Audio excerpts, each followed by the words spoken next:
Hello friends, આજે આપણે પર્સન્ટેજના important 5 questions solve કરવાના છે જે પ્રીવિયસ યર એસએસસી એક્ઝામમાં પૂછાયેલા છે. તો ફર્સ્ટ ક્વેશ્ચન તમારી રીતે સોલ્વ કરવાની ટ્રાય કરો. ઓકે, તો હવે આપણે વન બાય વન ક્વેશ્ચનનું કેલ્ક્યુલેશન જોઈએ. ફર્સ્ટ ક્વેશ્ચન છે, यदि एक टोकरी में 350 अंडे हैं, यदि 12% अंडे सड़े हुए हैं तो कितने अंडे बचे जाने के लायक बचे हैं. અહીંયા એમ કહેવા માગે છે કે 350 જે વસ્તુ છે તેમાંથી 12% બગડી ગઈ છે, તો હવે કેટલી વધી હોય? અકોર્ડિંગ ટુ 100%, 100માંથી 12 વસ્તુ બગડી ગઈ હોય તો 88% વધી હોય, એટલે કે 88% જે છે એ આપણે મળી જાય તો આપણે આનો આન્સર બનશે. તો કેલ્ક્યુલેશન કંઈક આવી રીતે થશે.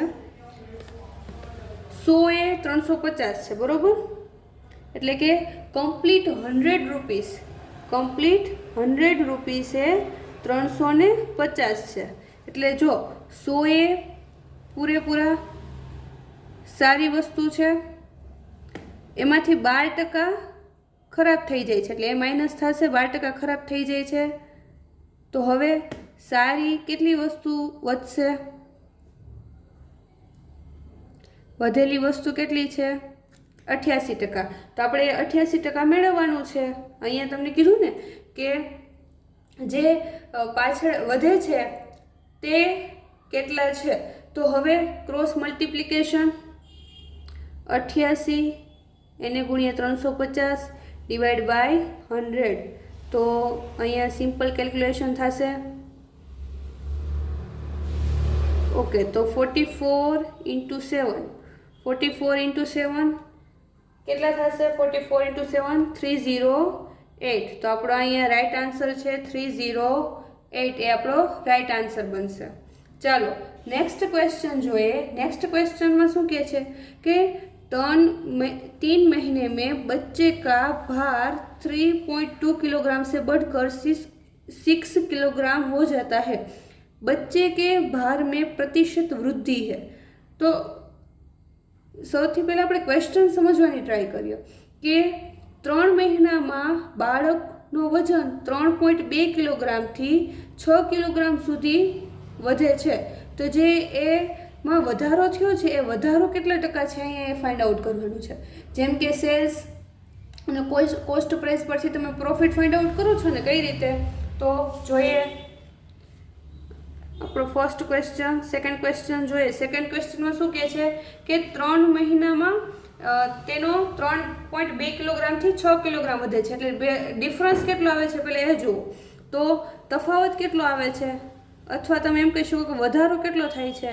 તો 6 - 3.2 તો કેટલા આવશે? 2.8. 2.8 વધારો છે. તો આ વધારો કેટલા ઉપરથી હશે? તો કે 3.2 થી. તો હવે આપણે વધારાનો જે પર્સન્ટેજ છે એ આપણે ગોતવાના છે. તો 2.8 એનો ડિફરન્સ છે, એને આપણે ડિવાઈડ કરશું પહેલી વેલ્યુથી 3.2 થી પર્સન્ટેજ ફાઇન્ડ આઉટ કરવાના છે, એટલે ઇન્ટુ 100. તો અહીંયા તમને ઇઝીલી ગણતરી જ છે. તો 700 ડિવાઈડ બાય 8. 700 ડિવાઈડ બાય 8 કેટલા આવશે? 87.5 આન્સર આવશે. 87.5 it's right answer. Next question है, 2 संख्याओं का अंतर उनके योग का 50% है. छोटी संख्या और बड़ी संख्या का अनुपात ज्ञात करें.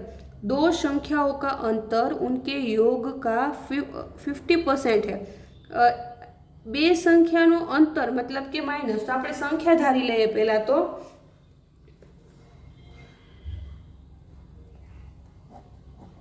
તો એક સંખ્યાને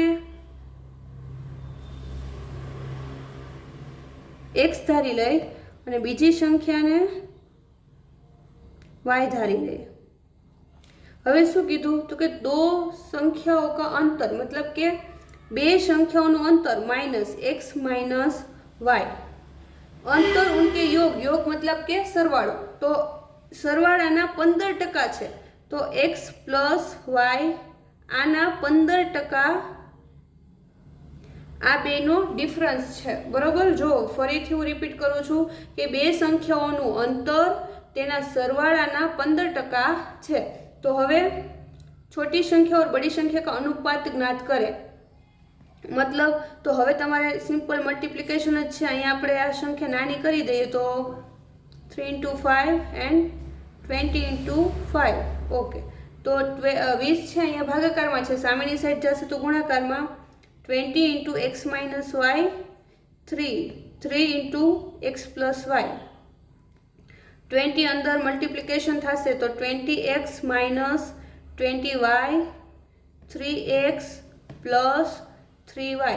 तो हवे जे x वाली संख्या बाजू आवशे अने एक संख्या y वाली पेली बाजू जशे तो 3x आ बाजू आवशे एटले माइनस थई जशे, त्यां प्लस छे एटले अने आ 20y छे ए प्लस थई जशे। तो हवे 20 अने 20 मांथी 3 जाय एटले 17x અને 23y, તો x y 23 ત્યાં જ રહેશે અને 17। હવે અહીંયા તમને શું કીધું, छोटी संख्या और बड़ी संख्या का अनुपात, तो छोटी संख्या पहला આવશે એટલે કે y x 17 23, तो अनुपात આવી રીતે મળશે, छोटी संख्या એટલે કે નાની संख्या ઉપર મોટી संख्या નીચે। તો જો આન્સર આવે છે yes, D is right answer. यदि धनात्मक संख्या के को स्वयं के 30% गुणित किया जाता है तो प्राप्त परिणाम के से 170% अधिक प्राप्त होता है, तो संख्या के बराबर। तो अहींया तमने पहला शुं कीधुं, के को स्वयं एटले के ने पोताना ज 30% थी गुणाकार करवामां आवे, एटले तमारी पासे के छे तो पहला के ना 30% केवी रीते तमे फाइंड आउट करशो, के ना 30% केवी रीते मळे, तो के कंईक किंमत हशे के एना 30%, एटले 30k इंटू डिवाइड बाय 100, तो आ के ना 30% मळ्या। तो अहींया शुं कीधुं, के ने पोताना ज 30% थे, तो आ के ना 30% छे, के ना 30% एटले आ, तो के ना 30% के ना 30% साथे एने गुणवामां आवे छे, बराबर शुं के छे, तो एमां जे एना आंसर मळे छे ए के ना 170% वधारे छे, 170%, एटले के धारो के 100 होय तो एना 70% वधारे एटले केटला थशे 270, तो के ना 270% वधारे छे। 70% वधारे कई रीते, तो के 170 तो छे ज अने के धारो के 100 होय तो 100 प्लस 170 टोटल 270% वधारे छे। तो तमारे हवे के नी वेल्यू मेळववानी छे, तो सिम्पल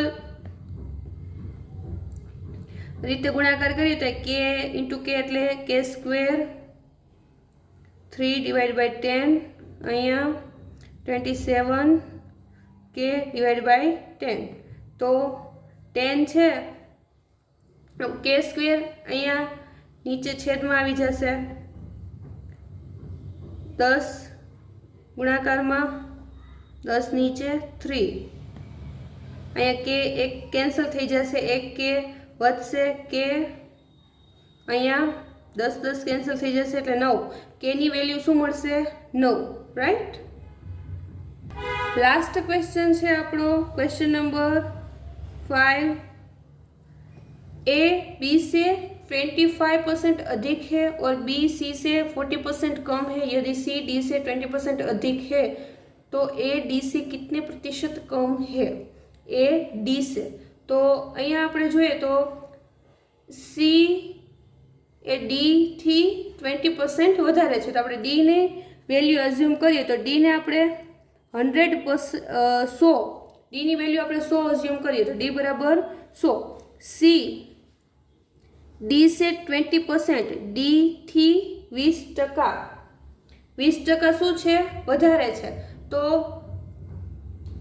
કેટલા થશે 20% વધારે, એટલે પહેલાં જેટલા છે 100 તો હશે જ, એમાંય 20% વધારે એટલે 120 વધારે કીધું છે કે પહેલાં એની જેટલી વેલ્યુ છે એટલા તો છે જ, અને એમાંય પ્લસ 20, તો ડી ગુણ્યા 120, 20% વધારે છે એટલે ડિવાઈડ બાય 100, ડીની વેલ્યુ આપણને શું મળી 100 ઇન્ટુ 120, તો સીની વેલ્યુ શું મળશે 120, 120 આપણે શું મળ્યા સીની વેલ્યુ. એવી રીતે બી સી સે 40% કમ છે, તો અહીંયા જુઓ સી બીની વેલ્યુ કેવી રીતે મળશે, તો બી એ સી થી 40% કમ, એટલે ધારો કે તો એ 100 હોય તો 100 માંથી 40 ઓછા કરો એટલે કેટલા આવશે 60, તો અહીંયા 60% આવશે, કારણ કે 40% ઓછા છે.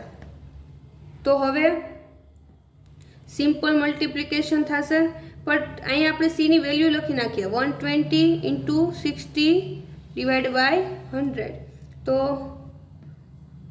12 ઇન્ટુ 6 72, તો આ વેલ્યુ આપણને કોની મળશે બીની મળશે. હવે ડીની એની વેલ્યુ મળશે, તો એ બીસી 25% અધિક છે, મતલબ કે બી થી 25% વધારે છે, 25% વધારે એટલે 125 ડિવાઈડ બાય 100, બીની વેલ્યુ આપણને શું મળી 72 into 125 divide by 100, simple calculation થશે.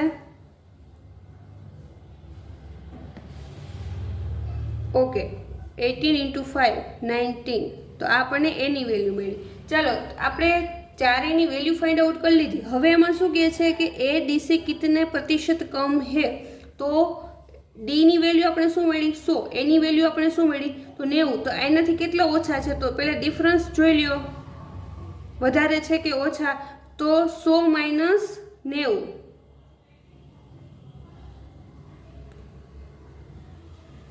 100 માઇનસ 90, ડીની સાથે જ કમ્પેરિઝન કરીએ છીએ એટલે છેદમાં પણ 100 અને કેટલા પ્રતિશત એટલે ટકાવારી જોશે એટલે પણ ઇન્ટુ 100. ચાલો તો કેટલા આવશે 10% ઓછા છે, એ ડીથી 10% ઓછું છે. Thanks for watching.